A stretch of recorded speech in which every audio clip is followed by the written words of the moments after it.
As Rangers fans, we know that a goaltender is the backbone of a hockey team. At Abundant Wealth Management, we are your financial backbone, offering financial planning, wealth management, tax planning, and estate planning services. To schedule your free consultation, head to www.abundant-wealth.com. That's www.abundant-wealth.com. Abundant Wealth Management. Live, plan, triumph. You're listening to Rangers Radio, your home for end-to-end coverage of the New York Rangers. With your hosts, Brendan Azoff, Zach Domino, and Steve Pappas. Blue Shirts fans, the puck drops now. What's up, everybody? Welcome to Rangers Radio. I'm Brendan. With me is Zook, and we got a lot to talk about because the preseason is officially over, and we are less than a week away from opening night. October 9th, the Rangers are in Pittsburgh to take on the Pittsburgh Penguins, and that's something that we've all had circled for a long time since they were eliminated at the hands of the Panthers in Game 6 of the Eastern Conference Finals. So we're going to be talking about Edstrom and Mancini, two guys that have really stood out in training camp today. We're going to make our predictions for the Metro, see where our outlooks are for the regular season, talk about the concern for Artemi Panarin. But, before we do all of that, before I toss it to you, Zook, I know that you didn't watch much of that game last night. I tried to watch as much as I could, but it's only the preseason, so the results don't matter. I keep harping on that. But at the same time, the preseason's about the structure. It's about showing the integrity of the team, how they're working on things. And with a very veteran group outside of the two guys and Othman that are really left fighting for spots in training camp, there wasn't a lot of optimism in terms of the structure in that game against the Islanders. And they finished the preseason with the 4-2 record, so it doesn't look bad. But at the same time, when you're looking at the underlying things and the issues that have plagued them over the last couple of seasons, it seems that most of those issues are still around. Yeah, it seems so. To be honest, the Rangers have set themselves up with the offseason that they've had that I'm not going to put much, if any, stock into the preseason. They're really running it back with a few minor changes, but we know that the core is still the core. And it's just a core that I don't think is turning it on at all for the preseason, nor do I think they need to. Will it be a much different discussion if we're sitting here looking at the schedule maybe after that game against Toronto and they've looked the same through 5 games? Yeah, the conversation will be much different. But I think when we roll into October 9th, October 12th, and October 14th, we're going to see a group of guys that could turn it on when they know that the lights are on. Yeah, and you mentioned the first 5 games. I think the first 5 games are going to be truly telling in terms of where this team is at. Like you said, it's a team that knows what it takes to win in the regular season. They've gone on runs in the playoffs 2 of the last 3 years, so they're not really sitting at home going, we're going to give 100% in the preseason. And we all know that. It's the structural things that you want to see, like the systems that they're running. But Game 1 is against the Pittsburgh Penguins. By all metrics, the Rangers should be finishing ahead of Pittsburgh this year, so that's a winnable game. Then they get Utah in their first season as the Utah Hockey Club. They get them at home. That's another game that should be a winnable game for them when you look at where those teams finished last year in the standings. Then you get 2 against Detroit. And Detroit is not a slouch, but it's also not a team that should be on the Rangers level this season. And then you finish that 5-game stretch with the Toronto Maple Leafs, which will be a tough test. But when you look at it, the reality of the situation is that right now, the Rangers should be in a comfortable position over those first 5 games. And, I would say a 3-1-1 record is definitely feasible. And it's hard to really predict the 5-game stretch to start the year because you don't know which teams are going to start hot, which team's cold. Whereas in the middle of the season, you can kind of get that vibe. But for the Rangers, who have aspirations larger than just an Eastern Conference Finals appearance this season, it really should be a stretch where they come out and dictate the pace of play and show that they are for real. And the 3-1-1 stretch should be the low end of that first 5 games.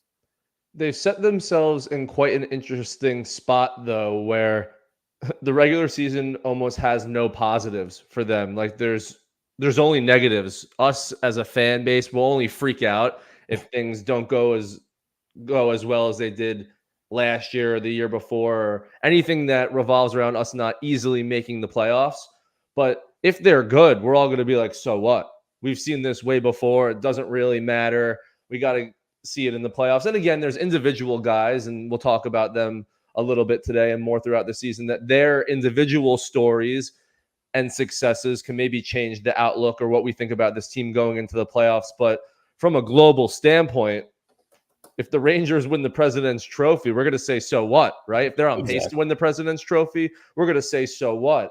It's more about play style. It's more about guys they pick up at the deadline. We're not looking at how many points this team has, because this team better make the playoffs as us fans are concerned.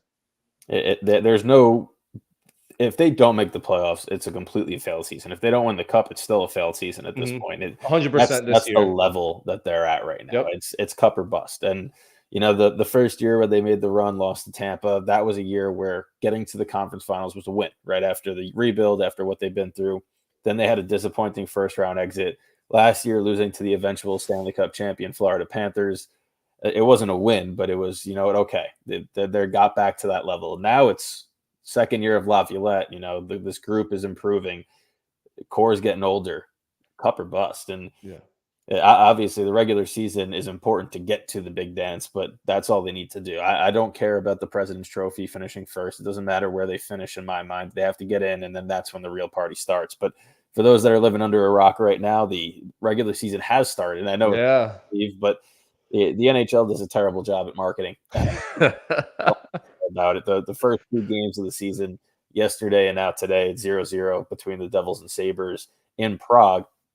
And after signing a massive contract with ESPN and TNT to have national broadcast, they put the first 2 games of the season on the NHL network. So lovely job of growing the game by Gary Bettman and company over there. But the NHL regular season has started. The Rangers, obviously, along with most teams, don't kick off until next week, which is what we're all waiting for. And preseason's fun. Preseason's good to get the itch back and scratch it for hockey, but the regular season is really where you see the pace of play pick up. And Rangers Penguins opening night doesn't get much better than that. Yeah, it's nice that hockey's coming back. I have one friend who's a Devils, Mets, Jets fan. So his weekend is one of the greatest weekends of all time. He has the Devils this morning, then a little nap, then a Mets playoff game, then the Jets tomorrow morning, a little nap, and then a Mets playoff game. Right now, when hockey comes back in October and then basketball comes back soon after, this is the best time for sports. And hockey really, I feel like, snuck up on a lot of people. I feel like starting last week, a lot of people were like, holy crap, the Rangers have a game in 2 weeks and the Devils are even starting next week. That's insane. But yeah, especially, and it's a common theme of what I've been saying this offseason, the Rangers set themselves up for an offseason where there wasn't much to talk about. We weren't going to put much stock in the preseason. Even some guys that you mentioned off the top, like Mancini or Edstrom, are lower pair, fourth line fringe guys. Like, those are the big stories we have to talk about when we're talking about roster construction. So this Rangers team has really been one that is almost in hibernation since they lost till the regular season. But boy, oh boy, once that starts, I think it's all going to click in all of our brains, and we're going to be right back to where we were last year in the playoffs, and looking forward to it again. Yeah, it's always exciting this time of year. And you mentioned it too, right now for New York sports fans, right? It's crazy. I mean, I know our expectations are low because it's never a championship in the city right now, but you got the Yankees and Mets in the playoffs starting today. Obviously the Mets with one of the craziest wins in game 3 of that Milwaukee series, where Pete Alonso hits the home run, even though he's been struggling. So that was cool to watch. And I just want to say, as a Mets fan, and if you're a Jets fan and not a Mets fan, you also get this, that I'm 30 years old. That has never happened in my lifetime. Like, the Mets do the opposite. Like, a total Mets was like how they lost game 2 to then lose game 3, even to the point where they were up 4-2 going in the bottom of the 9th. All Mets fans were like, okay, this is actually how it ends. Like, they're going to walk off in the bottom of the 9th. Like, if you have a team like that, you know how it feels. And the Rangers really aren't like that. We've been lucky as Ranger fans, where relative to Jets and Mets, there's been a little bit more postseason success, and we can expect some bigger performances over our lifetime in game 7s or elimination games. But yeah, what an unreal time to be a New York sports fan. I feel like even as a Yankees fan, and you're a Yankees fan, it's even more exciting because you've been hibernating for a few weeks, like months. Like, even though you've wanted to win the AL East, you knew you were going to be playing a playoff game, months ago. So it's nice to to have one that really means something as a Yankees fan. Yeah, my expectations are in the gutter for the New York Yankees. I've watched them. This team is, to say you won the AL East and had the best record in the American League is cool, but you had 94 wins. So I'm not blown away by their season. I think there's a lot of flaws, but the reality of the situation for them is that the Astros are out, and that's been their thorn in the side. So anything less than making the World Series this year, and it's a similar situation in the Rangers, right? That group's been around now. They haven't had the success in the playoffs that the Rangers have had over the last couple of years, but they've established themselves this year as the team to beat, I think, in the American League. So now you have to go to the championship series, and the Rangers are in the same boat. They've been around. They have to get to the Stanley Cup. The Yankees have to get to the World Series. But full slate of playoff games today. We have regular season hockey on right now. We got tomorrow. I know you and I are going to be watching Sunday Night Football for the Cowboys and Steelers. So it's just an awesome time to finally get in the swing of things. And when October kicks in after a summer where we've only had baseball, right, it's like we start itching for the other sports to come back. You get football back, you feel good, and now all of a sudden we're getting hockey back. So it's awesome. It's going to be fun to watch the next couple of weeks. And obviously, once October 9th rolls around, we'll be in full swing, and hopefully both New York baseball teams are still playing baseball at that point too. So give me a name. I know a lot of what I'm saying is we don't really care about the team as a whole. And what I mean when I say that is they better be good. Like, we care about them, obviously, but they better be good. And if they're good, we're not going to get too excited until the playoffs start. But I talked about there's individual storylines that I guess could be what makes or breaks the Rangers season. We touched on the first 5 games. You were talking a little bit about that with a 3-1-1 record. Throw the record out, because again, like, we don't care about that with the Rangers. What player do you need to see something from in those first 5 games to make you get a little bit excited about what they can do over the course of an 82-game season?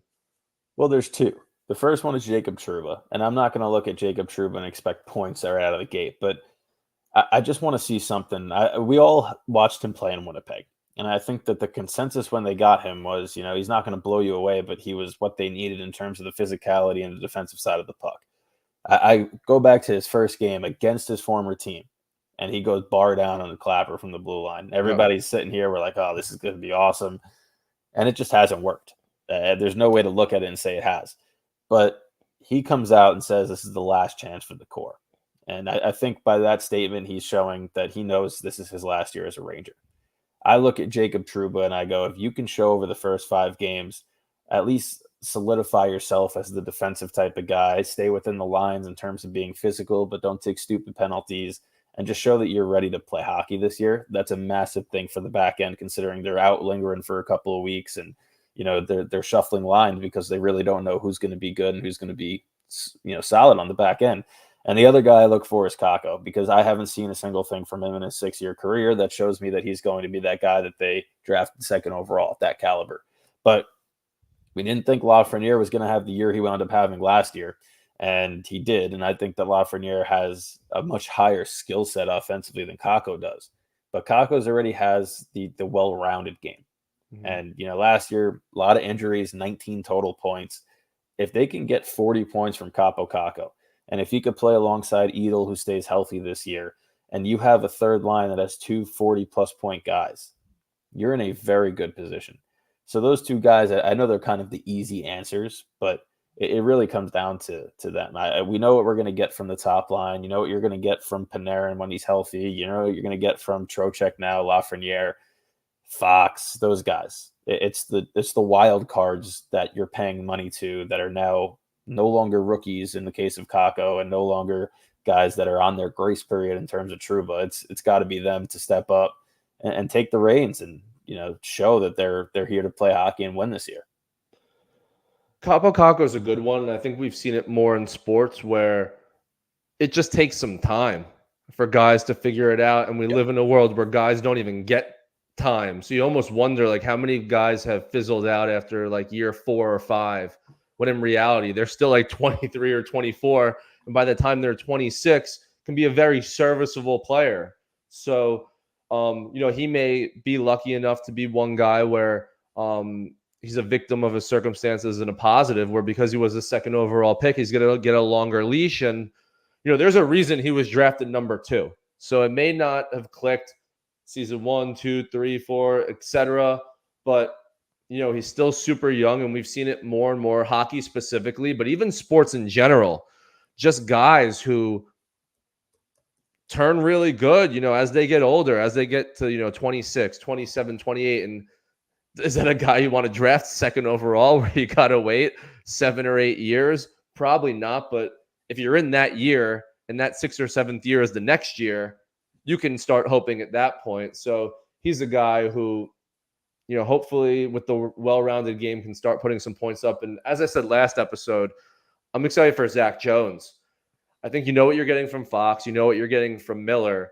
But if Zach Jones can be that really dominant puck mover from behind the blue line that you can get from Adam Fox, that we see when Adam Fox is off the ice, sometimes the Rangers just don't have, that really, really changes the game, especially when we see some of the teams that Rangers struggle with those nasty forechecks like we saw from Florida when we were just pinned in our zone. And that's the toughest way to play defense. The Rangers were playing really good defense. That's what people don't realize. But if you got to play it 4 or 5 times because you can't get it out of the zone, it's like in basketball. When you give up a third offensive rebound or a fourth offensive rebound, you're either giving up a bucket or you're fouling the guy and he's going to the line. And that's exactly what happens with the Rangers when they play these teams at forecheck.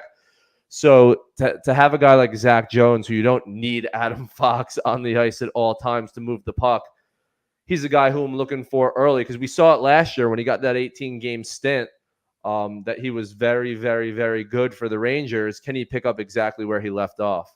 Yeah, and I know we're obviously missing Steven right now, so I'm interested to hear his 2 cents on the matter too, because I know he's got some opinions in terms of the roster and who he wants to see step up. But I think a lot of people look at the Rangers and go, what are they going to get from their top line? I think that's another answer to the question, right? Riley Smith joins that group. They've recycled right wings like they're dime a dozen. And then the reality is nothing's worked. They haven't found anybody since Jesper Fast had a decent run that's really, done anything on the top line with them. And Jesper Fast was a guy that kind of bounced from the first line, second line, third line, fourth line. Like, those are the guys that tend to fit with them because Kreider and Zibanejad need somebody to get in on the forecheck. But I've liked Riley Smith's game. I don't think he's shown anything in terms of offensive production, but that'll come during the regular season. But I've liked the little things that he's done. So we'll see. I like the fact he's an off shot on the right wing. There's a lot of aspects there. But when you talk about Zach Jones, obviously Zach Jones is in a position now to have success. And I think he's been somebody that's just waiting, biding his time, doing all the right things while he's waiting. When he gets a chance, he's shown stuff. And now he's going to get that run. And he very well might get 5-6 more minutes a night than he was expecting with the lingering injury right now. And if he plays well, it opens the doors for what they can do. Now, I think if you put him on a pair with Jacob Trouba, you kind of limit Trouba a little bit, or limit Jones a little bit, excuse me. But unless you're moving Miller up with Fox and you're going to play Jones with Schneider, that would be the only way that I see Jones not playing with Trouba. Now, that, to me, that sounds good. Yeah, right? Like you said, Jones and Schneider, and I honestly haven't thought about it too deeply, and I'm sitting here like, wow. Miller, Fox, Jones, Schneider, if that works, that's nice, and that's nice for a while. And if you can see how Schneider and Jones can maybe work together. Yeah, absolutely. But the only thing that scares me is who they wind up taking as the defenseman that replaces Lindgren on the roster until he's ready. If you take somebody like a Mancini, I know he's a right-handed shot. He said he could play both sides. He's shown that he can move the puck. He's shown that he's got poise with it. He's also a big body. That type of player, I wouldn't mind playing with Trouba. Say what you want about Trouba, but Mancini's a guy that's really young. Trouba's a veteran. They can learn from each other. And Mancini's got the ability to move the puck that can compensate for Trouba's inability to do so at times. But if you wind up bringing up Matthew Robertson and allowing him to play on that spot, that scares me a little bit defensively with Trouba. If you put him with Schneider's a little bit more mobile. That might work a little bit better. So it really just depends on who that 60 winds up being this year. And we really have no way of knowing, because as good as Mancini looks, last final game of the preseason, it was Matthew Robertson who was in the lineup and not Mancini. And that goes to show that Laviolette kind of likes having that left shot on the left side opening the season, even though Mancini's had a much better camp by all accounts, both statistically, eye test, and in the practices. But we'll see how that goes. So there's a lot of moving parts, especially early on. But Jones is a great guy to watch. Kako obviously needs to show more. Truba's got to show that he's back to somewhat decent form, especially at an $8 million cap hit. There's a lot of question marks. As good as this team was last year, there's a lot of question marks, and a lot of stuff has to be answered while all these questions are still looming. You got Lafreniere and Miller need new contracts. Shesterkin, there's so many things that are hanging over their heads. It's tough to play that way. Yeah, it's tough to play that way. And just to touch on the Riley Smith piece, look, at the end of the day, he's Riley Smith. we're not and I don't mean that in a negative way at all, but we know what the max we can expect from him is, and he's just one of the many guys, like you said, that the Rangers have put with Kreider and Mika because for some reason, A, they're scared to split them, and B, they're scared to put them with someone better than them. They have to put them with someone worse than them that could fill in the missing pieces and make them better. I don't know why they're obsessed with those two things, but yeah, again, and I wish Steven was here because he was the guy who I could hit B and we can cut this because he can go on a 5-minute monologue. Mika's just got to be Mika, right? He's got to be the guy on that line and maybe on this team that, like Steven says, scores 40 goals, scores a ton of power play goals, can take over games offensively, can still do it defensively like he's done because we got to give him credit for that while taking over offensively. So, yeah, that's why there's only so much we can say because if we went through the list of guys that we need on the Rangers this year to perform, it's the same guys. We can just cut this podcast from last year. We can cut podcasts you've done probably from the year before that. We can probably cut things that Steven or you have said on things the year before that. It's the same guys. So, it's the same things recycled. We need Mika to be Mika. We need Igor to be Igor. We need Panarin to do what he did last year again because we didn't add anybody. So we need everyone to do what they did last year if they had a great success last year, like some of the guys on our team. And if you're a top guy that didn't have a year last year, it's on you. We didn't add anybody, so it's on you to turn it around. Our additives are coming internally. Correct. And Mika Zibanejad had 72 points last year. I think he has to have 82. He's got to be a point per game player for them in order for them to really push that envelope again this season. He had 81 the year prior, 91 or 92 the year before that. So this is a guy that can very easily get that 82-point mark, and he should. With the skill that he has, the amount of power play success this team has as well, 82 should definitely be feasible. I think that Chris Kreider might be in line for another 45-plus goal season. I think that that's somebody that if he can do that again, I know he had 52, then he had 30-plus, and now 30-plus seems to be his consistent bread and butter. But if he can get back over the 40 mark, the Rangers are cooking. If he has 40-plus goals and Zibanejad has 50-plus, 82-plus points, that's a top line. And then we already know what the second line's going to do. And then you look at the third line. Third line's got the question marks of health and then improvements from Kako and improvement from Cooley maybe offensively as well. So there's a lot of components. And listen, the Rangers are a good team, but there's a lot of unknowns in terms of the consistent production and where it's going to come from outside of the special teams and outside of that second line.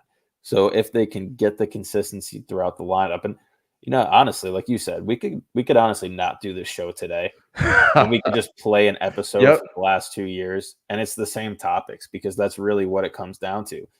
And as much as we like to harp on the numbers offensively, if the defensive zone breakouts are crap, if the defensive zone structure is getting beaten down every game, it doesn't matter if you're scoring 4 goals a game. They got to tighten that up. And the Rangers were at their best throughout numerous points of the season last year when they were tightened defensively. They were not giving up shots from the interior. Everything was perimeter. That's Igor Shesterkin. He can do that blindfolded, right? And then when they get the chance, you press, get a transition opportunity, and next thing you know, you're winning a game 5-1. And that's when the Rangers are at their best. And it doesn't matter who the coach is. That's when any team's really at their best. And the Rangers have the players to do it. Yeah. Why they can't do it more often, that's something that you and I have been scratching our heads about for a while. But that's what they have to do.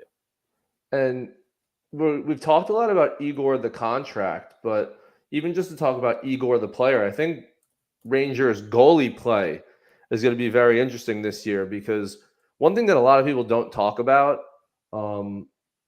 what if Jonathan Quick didn't have an out-of-body experience last year Yep. during the regular season and play like he played when Igor was trying to figure it out? Like, where would this team be?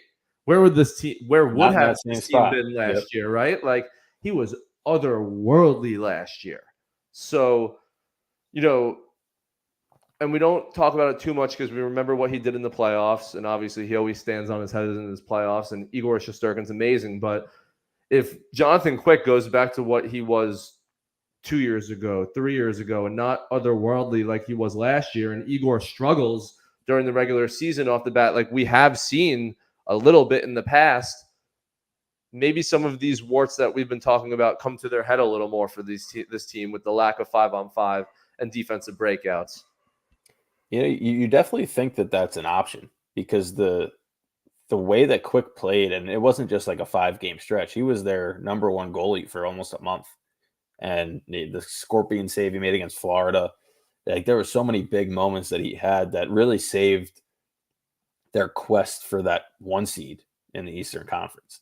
Now, I don't think that them being the 1 seed versus them being, the 3 or 4 seed is going to make a huge difference in the grand scheme of things. I think that we know that the Devils are going to be up there.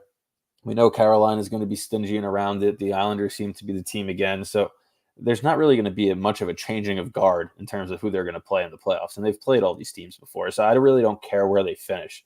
I think most of it comes down to themselves. But Quick is important. He's still important this year. I don't expect him to be as good as he was, because that's just unrealistic for a backup to be that dominant. But if he is, more power to him, because that just means you can give Shesterkin a couple of more nights off than originally planned. But contract years have 2 effects, right? They either have the effect of the pressure gets to the player and the player can't really handle it the same way, or they have the effect of, I know I need to show what I can do to make my money, and I'm going to go bonkers.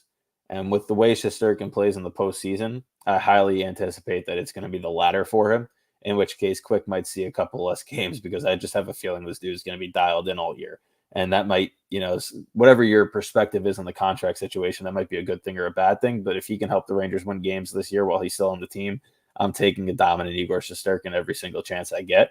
And I'm looking forward to that. But you kind of, alluded to the way that Quick was last year. We can kind of segue that into the predictions for the Metro. So, you can give your 2 cents on the Shesterkin stuff too. But what do you envision the final Metropolitan Division standings looking like next season? Let me bring up this real quick. Let me bring up Metro so we can show it off. I got my dog in here now, and he's calm, so we're good. Okay. He got brought in. So look, I mean, it's a good division. It's a good division, but in a weird way, I don't know how much it's going to change at the top. You'd like to think that the Devils, well, not like to think, but if I'm just thinking with my intelligent brain, I don't like the Devils, but I think that they will be in the playoffs. But no, I think the teams from here are going to be the Rangers, the Hurricanes, the Devils, and I'm going to go with the Capitals because I like some of the moves that they made in the offseason. But in terms of the top, I think it'll go back to what it was 2 years ago if the Devils are healthy this year, and it's going to be the Rangers, Hurricanes, and Devils jockeying at the top. Yeah, I definitely agree with the 3 at the top. I think the Devils are going to take it this year. I just think new coach, they improved. That the game yesterday, they kind of showed their depth scoring, which is something they didn't have a lot of last year. So they're a young team still, so they could have some lulls, but I'm going to give them the edge right now just in terms of complete roster. I think the Rangers take the 2nd spot and Carolina takes the 3rd spot, which would be another Rangers-Carolina series. It just seems like that's a given nowadays. But the 4th spot, I don't really think is as close as people think. I think the Islanders are going to have a pretty good team this year. I think they're going to be closer to the 3 spot than people want to give them credit for. So that would be the top 4 for me in the Metro this year again. And you could throw a dart at a board for the rest of it. Yeah, and I mean, that's what makes sports great. When we were talking about the top 3 last year at this time, we said these 3 teams, and one of them had some stuff happen during the season and some lack of good play from some players they expected that they fell off. So that's the great thing. We could be sitting here talking about the Blue Jack, like who knows, but I feel pretty confident like you do in who the top three are. A little less confident in the Islanders, but that just may be my slight bias against them. Yeah. It's going to be another season where I think it's going to be tight. I think the Rangers and Devils should be neck and neck. I think Carolina, even though they got significantly worse in terms of their overall personnel, they're still a well-coached team that plays a style that's hard to play against for everyone not named the New York Rangers, it seems. But they're going to be nipping at the heels of everybody too. And, the Islanders play the Rangers well. So if the season comes down to a couple of games here and there and it's, they have to beat the Islanders, can they? That's been their kryptonite. So it would be interesting. I mean, I wouldn't be shocked, and I'm going to say this now so we can clip this because the season hasn't started yet. But if the Islanders play a little bit above their heads, and I think they can, I wouldn't be shocked if the first round matchup 2-3 is Rangers-Islanders. Okay. Which would give me a heart attack, but it would be really fun. It would be a lot of fun. And again, we're talking about other teams surrounding the Rangers and other teams that could get in. The thing we keep saying is the Rangers better get in. Yeah. They better get in. They set themselves on a path this year with quote unquote running it back that if you're not going to make any drastic improvements to your team because you think you're good enough to get there again, you better get there. You have no choice. So exactly. And like you said, that's just the start of it. You got to win the Stanley Cup. So that's why we're saying you better get there because you can't win a Stanley Cup without you getting there. But just getting there is no relief. Yeah. Just getting there then adds more stress because the Rangers, like you keep alluding to, are a team that what they've built over the past few years, it's cup or bust now. And you like to have those expectations, but you have those expectations. So at some point you got to meet them or it's considered a failure from a group. Absolutely. We haven't even talked about the Washington Capitals, who were the Rangers' first round opponent last year. That was a playoff team, despite how and they made really a lot of improvements. But they added some players. I know Pierre-Luc Dubois is there now. They got a couple of guys. They got Logan Thompson from Vegas to solidify their crease. And strengthened up the defense also. They're gonna be the Rangers. It's not going to be easy, but they better get there. They have to. So there's a lot of talent. I think there's layers to the Metro, right? You got the bottom feeders, obviously. Mm-hmm. And then there is a layer between the middle of the pack and where the Rangers, Devils, and Hurricanes have been the last couple of years that I think they should still get that tier to their own. But it's going to be a little bit tighter than some people think. And then you always have the scenario where there could be 5 teams from the Atlantic that wind up being really good and only 3 spots are open or vice versa. So it's a constant change of, who's going to make it as tight as it might be. But before we wrap up, I want to get your take on the thing that we've talked about a couple of weeks in a row now. Obviously, the next time that we're going to be talking about the Rangers is going to be after their first game, or it could be actually prior to their first game, depending on our schedule. Yeah. But regardless, Adam Edstrom, yay or nay to making the opening night roster? Yay, but probably not the. It's weird. Damn. Yay. Deserves it. Who knows if, maybe look, he deserves it. It's a little bit more tricky where if they don't think he's going to get a lot of playing time right off the bat, do they want to get him some playing time and then bring him up in a bit? Maybe, but from the intention of your question, I'm going to say yay because he definitely deserves it when you talk about taking the top, whatever they take, 13 or 14 forwards. Yeah, I think that if they take 13, he's going to make it. But my only qualm is that I don't think they're going to play him in the way that he should be played. Yeah, I think he's earned a roster spot. He's earned a chance to play every night. I think that's how good he's been in the preseason and training camp. But I just don't see them letting Brodzinski sit over, Edstrom. And the player that should sit is Rempe. But it's not going to happen. No. So I don't think that they're going to do that. And if Edstrom is not going to get the opportunity to play every night right out of the gate, I say send him to Hartford, let him play, and then when they do have the spot for him, call him up. That way he's not just sitting in the press box and melting away. But I think Edstrom has shown that he is a very, very good player. He's somebody that should be on an NHL roster. and he should be playing for the New York Rangers this year because he brings the size element that Rempe brings with the skill element that they desperately need in their bottom six. Yeah, so we have the exact same take. Yeah, 100% deserves it based on playing time and where he is in his career and what we may need from him in the near future. Wouldn't be shocked if he ended up elsewhere and made his way to the Rangers, maybe even during more meaningful games. But just from if you're choosing the top 13 forwards that played, he's got to be taken. I would agree with that wholeheartedly. And obviously next week is the season opener against the Pittsburgh Penguins on October 9th. If you don't follow us already at NY Rangers Radio on X, you can find us at NY Rangers Radio on YouTube as well. We're going to post when our next show is going to be. Hopefully it's either Wednesday or Thursday of next week. I know we got some chaos in our personal lives as well as the chaos with the Rangers schedule going on around us. So we'll let you guys know and keep you updated when that next one's going to be. But thank you all for joining us. Zook, it's a pleasure. Go Cowboys tomorrow night. No, go Steelers. Yeah, I'll see you there. Maybe back to our normal Thursday, or if we want to do something before the game on Wednesday, but we'll let everyone know. Yes, we will. All right. And the last time that we're going to say next week is the regular season. By the time our next show is coming on, it will be time for regular season hockey, which is exciting, man. So we've waited a long few months, and now it's finally here, and we'll talk to you guys next week. Can't wait.